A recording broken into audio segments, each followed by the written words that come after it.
Hey team, this is Omaha Prepper here, doing my second video. I promise they'll get better and better as we go, but this is just going to be a very basic video on why you should become self-reliant. The reasoning is because you don't have any control over some type of disaster or large-scale event happening that affects you and the people that are around you, whether it's a natural disaster or even a man-made disaster, like some type of economic disaster or something happens. And there's major events and minor events that could happen. For instance, a major event would be as if you live in a country that has how many trillions of dollars that they're in debt, and all of a sudden the rest of the world decides, hey, we don't want to use the dollar anymore, and all of a sudden your dollar becomes very worthless. Really, you should know that that is not an impossibility at all, especially when many of these countries are talking about why the dollar needs to go away. So that would be like a major event on a large scale that would affect everybody in the U.S. So there's a lot you'd have to do to prepare for that, because really you'd lose access to almost all resources. But then there's minor events that just affect your general area. For instance, like a tornado comes through, or an earthquake, or a hurricane. Which, honestly, anybody who's been through them, they know they're not just a minor event. They can be horrible, but it wouldn't affect the entire country all at once.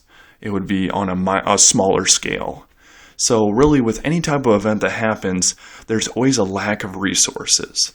With that lack of resources, basically that means there's going to be people who need resources like water, food, medical supplies, things to defend themselves, all these different items that if you really just wise up and prepare just a little bit, you wouldn't have to go into panic mode like everybody else, because you don't want to be the guy fighting, for a case of water at the local supermarket because they can't get trucks in to get everybody water, and you're out because there's no clean water to drink, which anybody who's been through a natural disaster knows that can easily happen.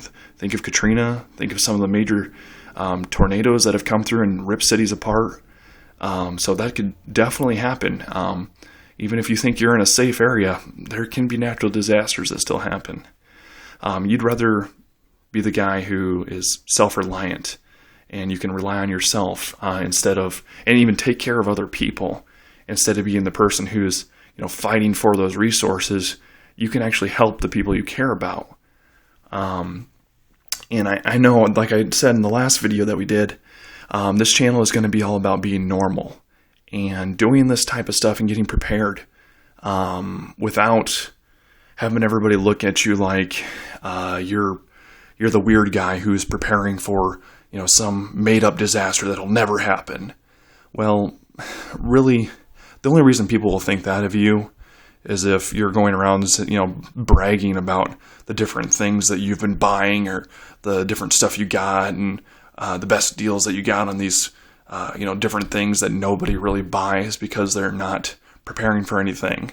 So, we'll go into more of the reasoning behind why you don't want to tell everybody about what you're really doing, and just kind of keep quiet about it. But this is what happens, and really any major or minor event with a disaster or something that happens that you need to be prepared for. So that's the end of video 2 here, guys.